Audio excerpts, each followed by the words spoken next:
In the shadow of ancient empires, where the Danube still whispers secrets older than money itself, a new legend was born. This is the true story of Dr. Ruja Ignatova, the woman the world would come to call the Cryptoqueen. A woman who promised to tear down the banks, to hand financial freedom to every ordinary person on Earth, who dazzled stadiums full of believers with visions of digital gold, and then, at the height of her triumph, vanished like smoke into the ether. Billions disappeared with her. Lives were shattered. And 8 years later, she is still out there somewhere. This is the story of how one brilliant, ruthless mind built the biggest financial fraud of the cryptocurrency age, and how she almost got away forever. Our tale begins not in the neon glow of blockade servers, but on the muddy banks of the Danube in a quiet riverside town called Ruja, Bulgaria. On the 30th of May, 1980, Ruja Ignatova came into the world. Her father was an engineer, her mother a teacher, and the Bulgaria they knew was still locked behind the Iron Curtain. Life was orderly, gray, and poor, but little Ruja was different. Even as a small child, she had eyes that seemed to measure everything, calculating, weighing, planning. Neighbors remember a girl who never played with dolls. She played with numbers. When the Berlin Wall fell in 1989 and communism collapsed across Eastern Europe, the Ignatov family did what hundreds of thousands of Bulgarians did. They packed what little they owned and crossed into the West. 10-year-old Ruja arrived in Germany as a refugee. She spoke no German yet, but within months she was top of her class. Teachers said she learned like someone who was afraid of wasting even a single day. By 16, she was reading university-level economics texts in the school library after classes. By 25, she had a law degree from Oxford. Yes, the real Oxford, and a PhD in private international law from the University of Constance. Her doctoral thesis, risk management in cross-border money laundering. The irony would become bitter beyond words. For a few years, she moved in respectable circles. She worked as a consultant for McKinsey & Company, the most elite management consultancy on Earth. She wore perfected in 3-inch heels and tailored suits, how to walk into a boardroom full of gray-haired millionaires and make them listen to a 30-year-old woman with a Bulgarian accent. She learned how power really works. And she learned something else. The world runs on trust, and trust can be engineered. In 2012, she returned to Bulgaria and quietly bought a failing metal processing factory with her father. Within 2 years, she sold it for millions. The deal was legal, but the way she structured it, layers of offshore companies, payments routed through Cyprus, and the British Virgin Islands caught the attention of German tax authorities. They opened an investigation. She beat the case, but the taste of easy money, untouchable money, stayed on her tongue. In 2013, she tried her first pyramid scheme, a small operation called a Demetron. It collapsed quickly, but not before she pocketed several €100,000. Most people would have stopped there. Ruja took notes. She realized the mistake had been scale. If you want to steal millions, no, billions, you don't hide. You stand in the spotlight. You give people a dream so bright they will empty their savings without asking too many questions. And in 2014, the perfect dream arrived, Bitcoin.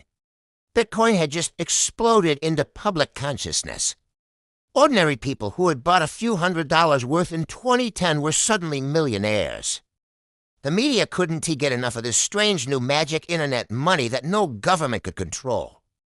Ruja watched from Sofia and saw not just opportunity, she saw destiny. Bitcoin, she decided, was too complicated for normal people.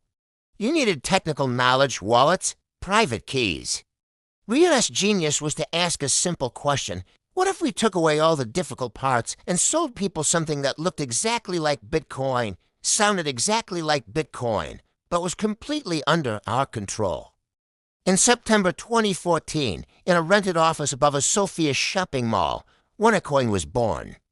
There was no mining. There was no public blockchain. There was no open source code. There was only a central SQL database on Ruja's servers and a promise, buy our educational packages, receive OneCoins, watch them multiply. The cheapest package cost 100 euros. The most expensive, the Tycoon Trader, cost 118,000 euros and promised 5 million OneCoins one day. To make sure the coins kept flowing in, Ruja copied the oldest trick in the fraudster's handbook, multi-level marketing. Every time you recruited someone new, you earned a fat commission.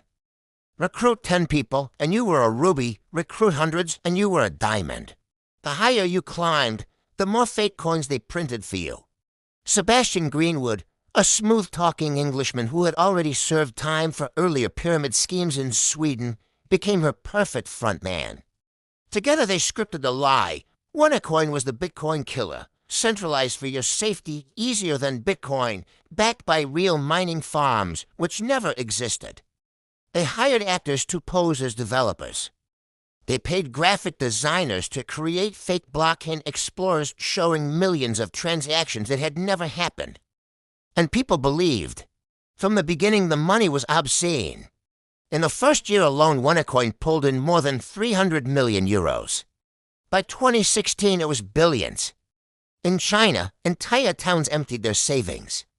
In Uganda, farmers sold ancestral land. In Pakistan, newlywed couples handed over wedding gold. In Scotland, a nurse named Jen McAdam took out a second mortgage after watching Ruja speak on a webinar. This woman is going to change the world, Jen told her skeptical mother. Within 18 months, Jen had convinced her entire family to invest more than £250,000. Ruja spent the money like a modern empress. She bought a penthouse in Sofia for 10 million euros cash. She bought a second one in London's Kensington. She flew private, wore floor-length gowns encrusted with Swarovski crystals and dripped in diamonds so large they looked fake, except they weren't. At OneCoin Christmas galas in Lisbon and Macau, she arrived on stage to laser shows and fireworks while thousands chanted Cryptoqueen. Cryptoqueen, she told them OneCoin had already surpassed Bitcoin in value. She told them the coins would soon be listed on real exchanges. She told them banks were terrified of her. And every time regulators in Germany, Italy, or Finland issued warnings, she laughed them off as haters who don't understand the future, but the future was catching up. By early 2017, the lies were becoming impossible to hide. Whistleblowers inside the company leaked documents showing the blockchain was a simple Excel spreadsheet. Journalists started asking why OneCoin could not be traded anywhere. Not a single real exchange would touch it. In March 2017, the Bulgarian authorities raided OneCoin's Sofia offices. Ruja was in Germany at the time. She never went back. That summer, American prosecutors quietly opened a sealed indictment: wire fraud, securities fraud, money laundering. The FBI began flipping her in a circle. Her American boyfriend, Gilbert Armenta, was caught wearing a wire. Her brother, Constantine, who had taken over day-to-day operations, was being watched around the clock. Ruja knew the walls were closing in. On the morning of October 25, 2017, she kissed her young daughter goodbye, told her staff she would see them in Lisbon for the next big OneCoin event, and drove to Sofia Airport. She wore a black leather jacket, oversized sunglasses, and carried only hand luggage. She bought a cheap Ryanair ticket to Athens under her real name, the last time she would ever use it in public. Flight FF35 took off at 15:40 local time. 90 minutes later, she landed in Greece. CCTV shows her walking calmly through arrivals. Then she steps out of the sliding doors and disappears. She never boarded the connecting flight to Lisbon. The rally went ahead without her. On stage, Sebastian Greenwood told the crowd that Cryptoqueen had been delayed by important business in Frankfurt. The audience cheered anyway. They did not yet know they would never see her again. Within weeks, the empire collapsed. Banks froze accounts. Servers were seized. Sebastian Greenwood was arrested at his luxury villa in Thailand. Constantine was grabbed by FBI agents the moment he landed in Los Angeles to visit his daughter at university. In interrogation rooms on the continents, they both said the same thing: Ruja was the boss. Ruja planned everything. Ruja has all the money, and the money was staggering. Court documents later revealed that between 2014 and 2017, OneCoin extracted at least €4 billion from more than 3 million victims in 175 countries. Only a fraction has ever been recovered. The rest traveled through a labyrinth of shell companies in Dubai, Hong Kong, Belize, and the Seychelles before vanishing into the same offshore darkness Ruja had studied for her PhD. Since that October day in 2017, the sightings have never stopped. A woman matching her description used a fake German passport in Frankfurt in 2018.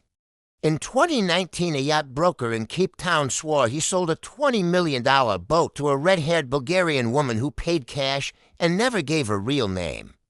In 2021, a private investigator claimed to have photographed her leaving a plastic surgery clinic in Athens. Cheekbones altered, nose narrower, but the eyes unmistakable.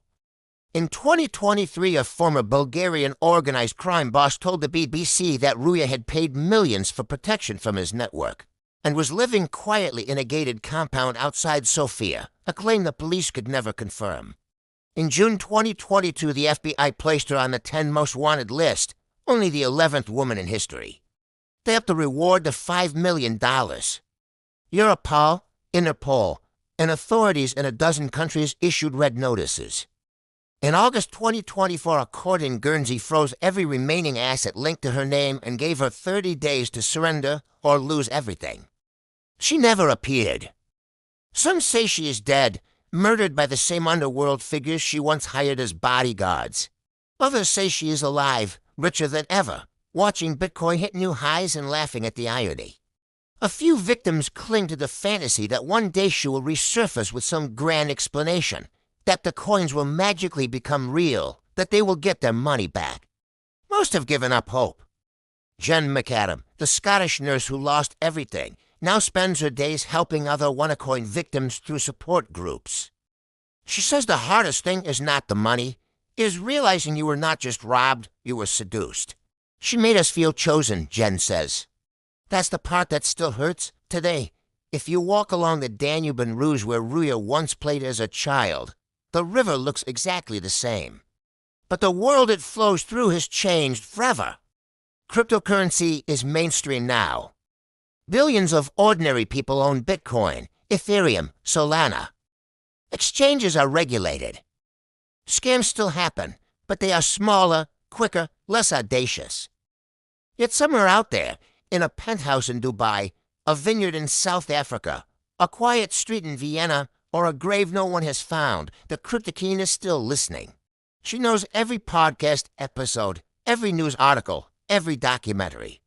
She knows the reward on her head. She knows the victims still cry themselves to sleep. And she knows that the greatest trick she ever pulled was not stealing for €1 billion. It was convincing 3 million people that a woman who grew up with nothing could make them everything, and then disappearing so completely that, 8 years later, the world is still telling her story.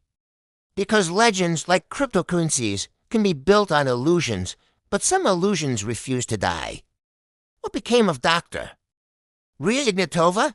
Only the river knows, and the river, like money, never tells its secrets.